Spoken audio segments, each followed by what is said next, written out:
Three ordinary-looking U.S. coins could be hiding extraordinary mistakes. A bicentennial quarter, a 1982 penny, and a 1979 nickel may be worth far more than face value, if the weight, metal, or strike is wrong. Let's start with the 1776 to 1976 quarter. A quarter carrying two dates, 1776 and 1976, can instantly catch the eye. But most people see the colonial drummer, remember America's bicentennial celebration, and assume every one of these coins is simply a common 25-cent piece. That assumption could cause someone to overlook the wrong coin. Our first coin is the 1776 to 1976 United States Bicentennial Washington Quarter. While ordinary examples remain common, an extraordinary mint error, such as a wrong-planchet strike, dramatic double strike, or another extremely rare and professionally authenticated anomaly, could potentially enter a claimed value range from $72,190 to more than $167,000. The dual date alone does not make it valuable. Every bicentennial quarter carries the date 1776 to 1976. The real difference must come from the coin's composition, weight, strike, mint mark, edge, or manufacturing process. Begin with the obverse. George Washington faces left in the center. The word liberty appears above his portrait, In God We Trust appears to the left, and the dual date 1776 to 1976 appears below. Philadelphia business strike quarters have no mint mark. Denver coins carry a D, while special collector issues from San Francisco carry an S. Start by examining the dual date. Look closely at every digit, especially the final 6 in 1776 and the numbers in 1976. A genuine double die may show visible separation, rounded secondary images, or small notches around the digits. Do not confuse this with machine doubling. Machine doubling usually looks flat, shelf-like, or scraped along one side of the design. Circulation damage can also distort the date and create a false doubled appearance. Now inspect Washington's portrait. Study the hair, forehead, eye, nose, jawline, and ribbon behind his head. Search for raised lines that could indicate die cracks, or repeated design elements that may suggest a genuine double die or multiple strike. A scratch cuts into the coin and normally appears recessed. A die crack appears raised because metal flowed into a fracture in the die during striking. Now turn the coin over. The reverse is what makes the bicentennial quarter immediately recognizable.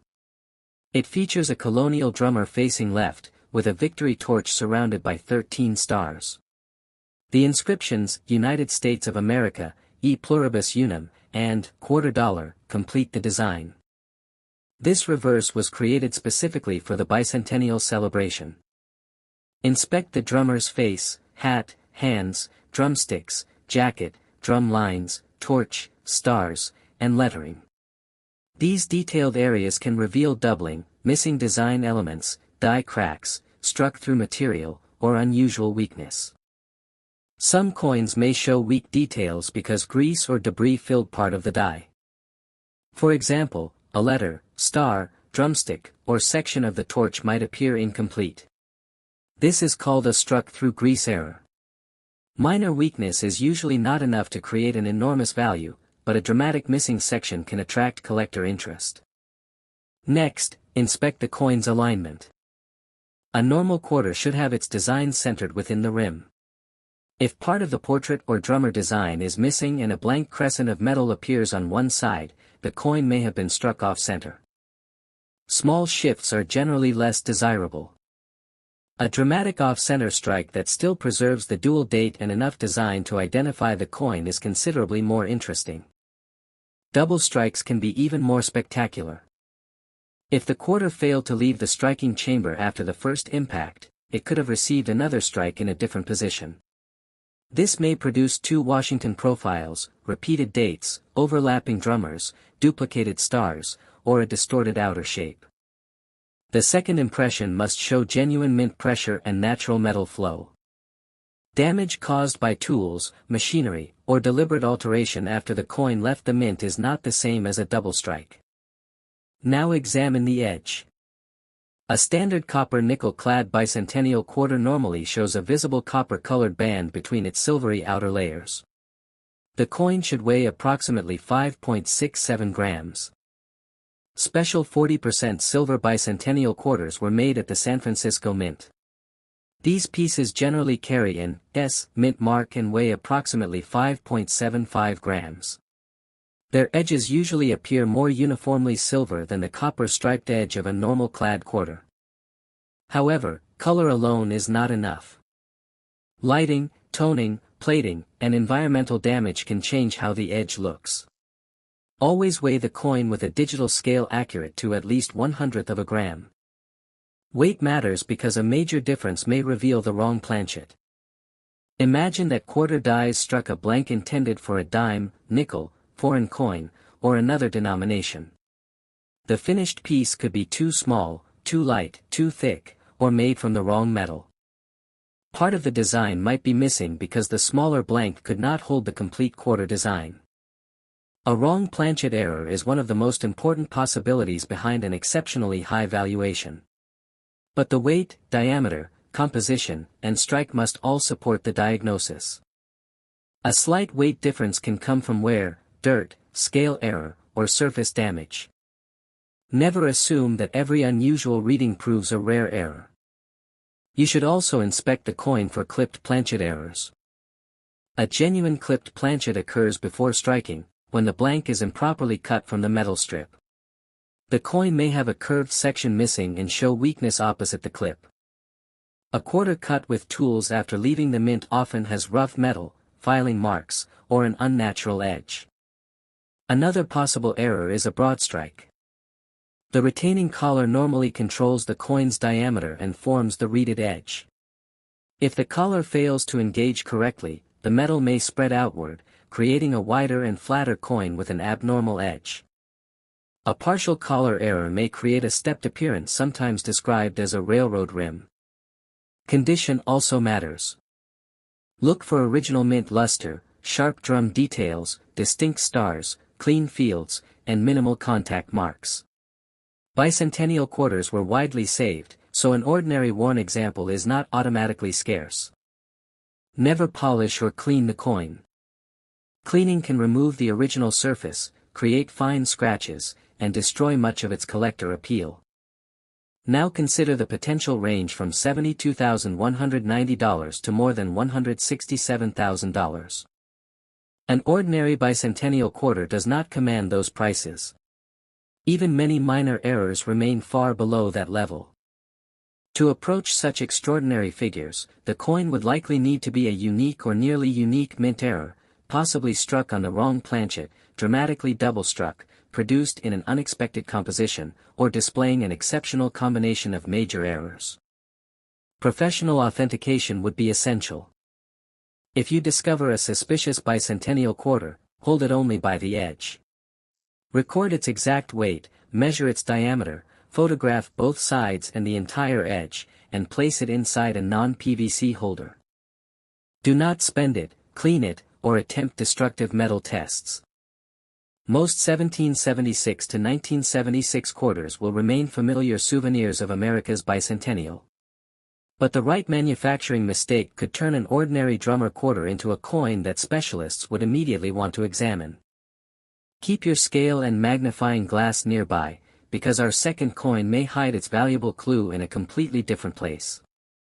Our second coin is the 1982 Lincoln 1-cent penny, and this is not an ordinary year in the Lincoln cent series.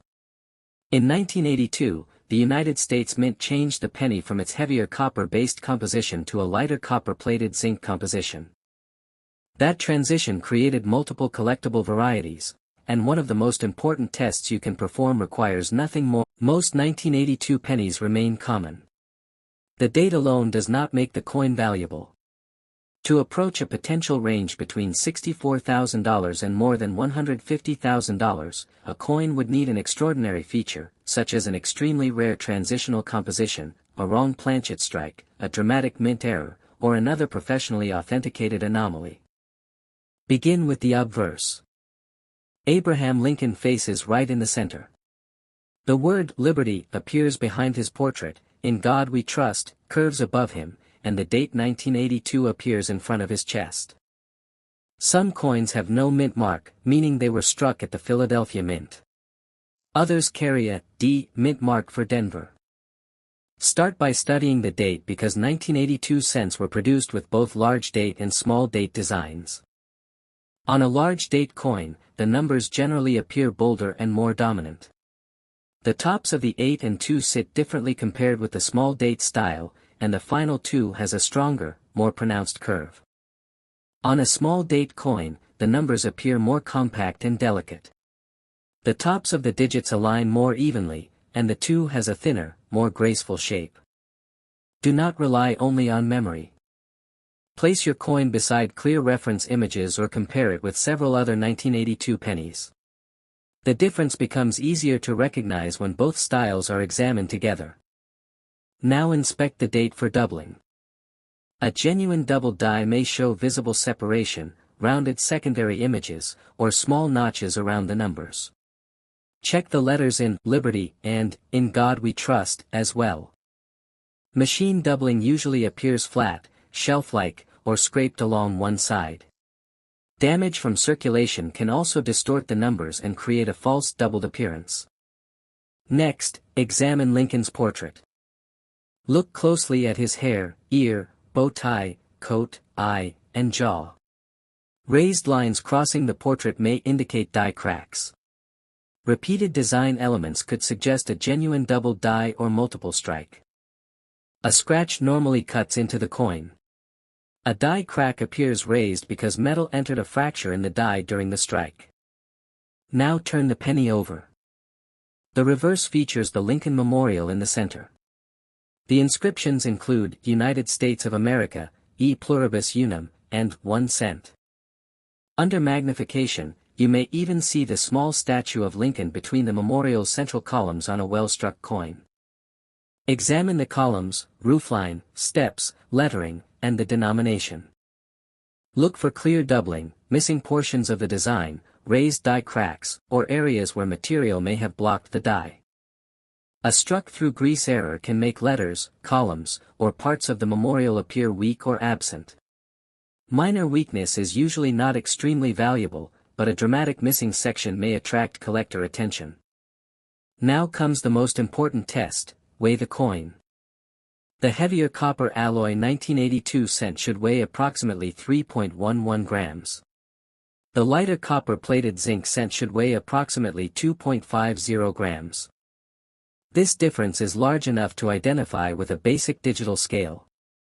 Place the scale on a stable surface, make sure it reads 0, and weigh the coin more than once.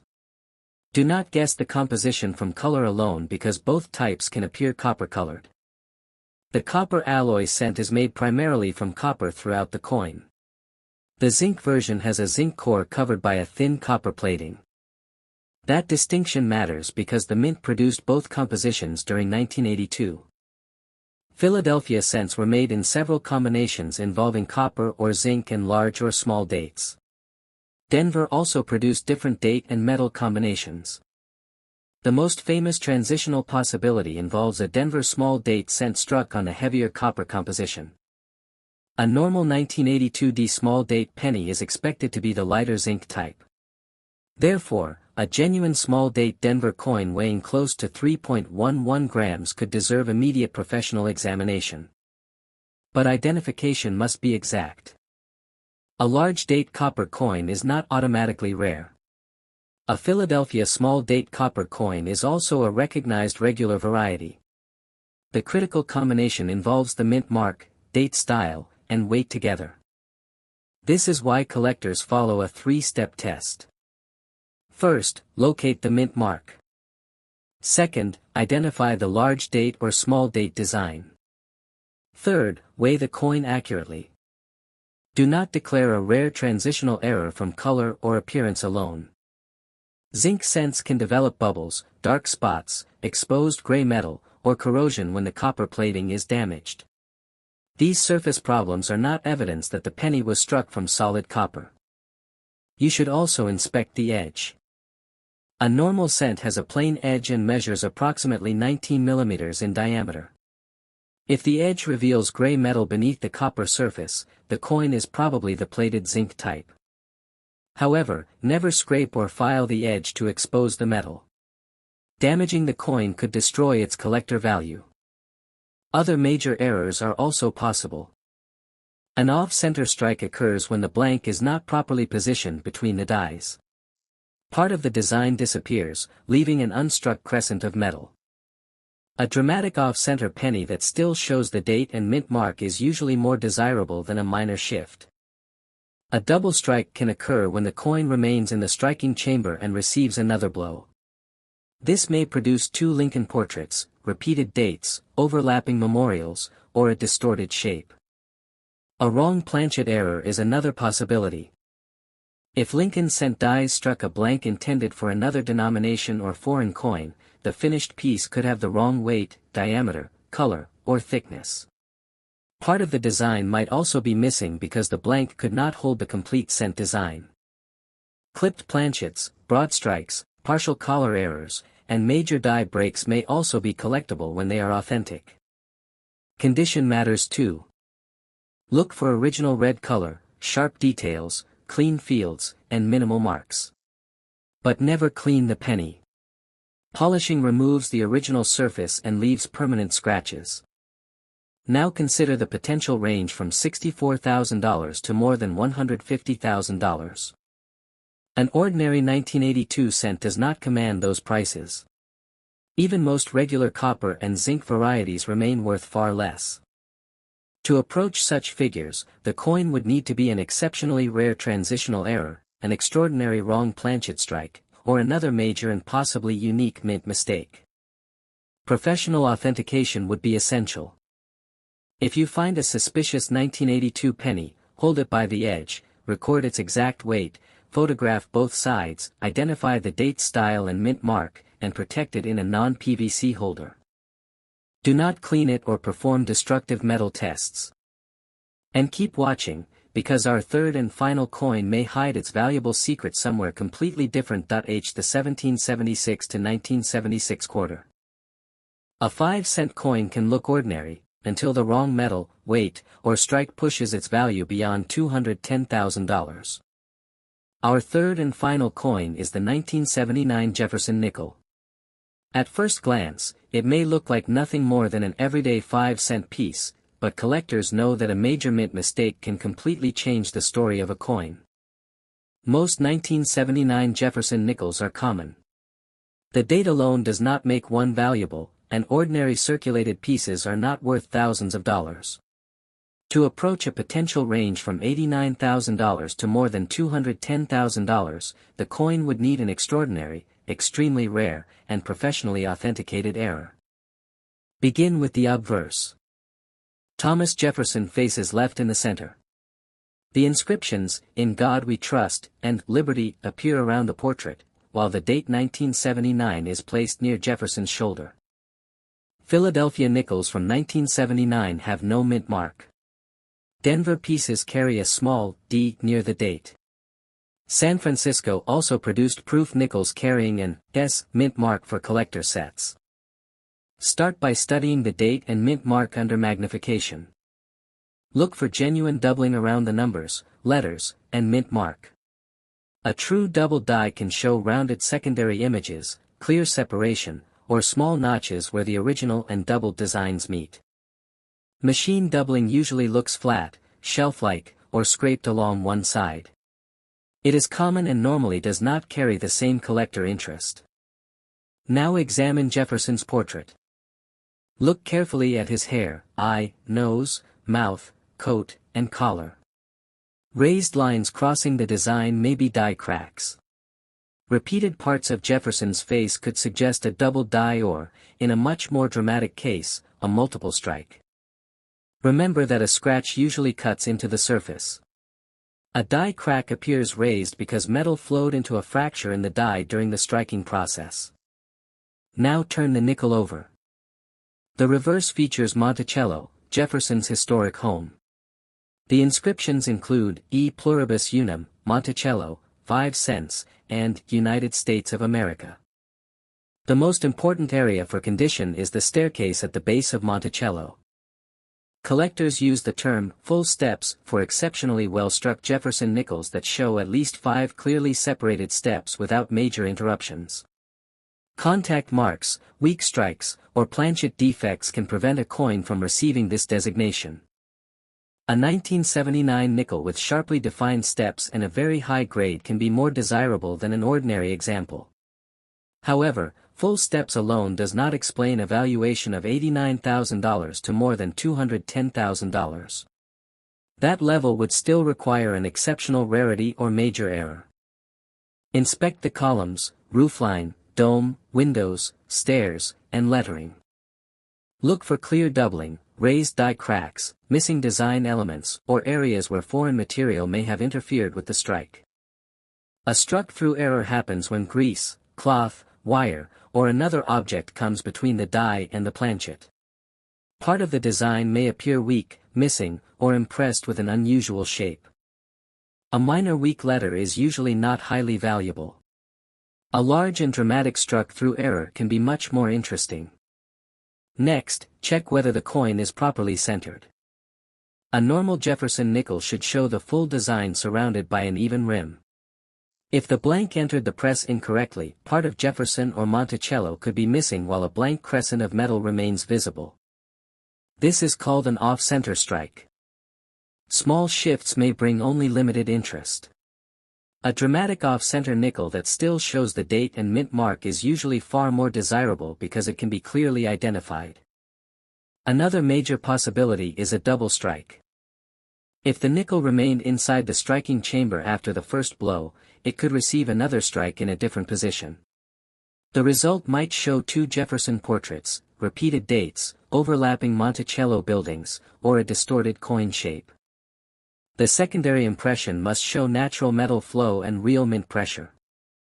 A coin squeezed in machinery or struck with tools after leaving the mint is damaged, not double struck. Now perform one of the most important tests, weigh the coin. A normal 1979 Jefferson nickel should weigh approximately 5.00 grams, measure about 21.2 millimeters in diameter, and have a plain edge. Its normal composition is 75% copper and 25% nickel. Use a digital scale accurate to 1/100th of a gram. Place the scale on a stable surface, make sure it reads 0, and weigh the nickel more than once.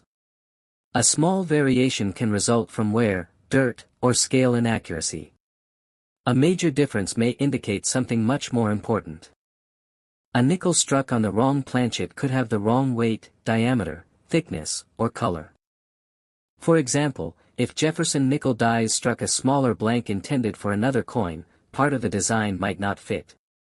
The finished piece could be lighter and smaller than a normal nickel.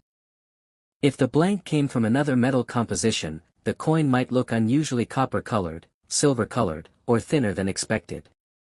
Wrong planchet errors are among the most important possibilities behind extremely high values, but every measurement must support the conclusion. Do not test the metal by scraping, drilling, or applying chemicals. These methods can permanently damage the coin. Inspect the edge as well. The 1979 Jefferson nickel has a plain edge, not a reeded one. An unusual edge may indicate a wrong planchet, broad strike, partial collar error, or post-mint damage. A broad strike occurs when the retaining collar fails to contain the metal during striking. The coin can spread outward and become wider and flatter than normal. A partial collar error may create a stepped or uneven edge, sometimes described as a railroad rim. You should also look for clipped planchet errors. A genuine clip forms before striking when the blank is improperly cut from the metal strip. The coin may show a curved section missing and characteristic weakness opposite the clipped area. A coin cut after circulation often shows rough metal, filing marks, or unnatural edges. Condition remains extremely important. Look for original luster, clean fields, strong hair details, sharp Monticello columns, and clearly separated steps. Avoid touching the surfaces with your fingers. Never clean or polish the nickel. Cleaning can create fine scratches, remove original luster, and sharply reduce collector demand. Now consider the potential range from $89,000 to more than $210,000. A regular 1979 nickel does not reach those figures. Even a high-grade full steps example normally belongs in a very different value category. To approach such extraordinary prices, the coin would likely need to be a unique or nearly unique mint error, possibly struck on the wrong planchet, dramatically double-struck, made from an unexpected metal, or showing an exceptional combination of major errors. Professional authentication would be essential. If you find a suspicious 1979 nickel, hold it only by the edge, record its exact weight and diameter, photograph both sides and the edge, and protect it in a non-PVC holder. Do not clean it, spend it, or attempt destructive testing. These three coins prove that value is not created by the date alone. It comes from the exact combination of metal, weight, strike, condition, rarity, and authentication. Subscribe, activate notifications, and tell us in the comments which of these three coins you found. Your next ordinary-looking coin could be the one that deserves a much closer examination.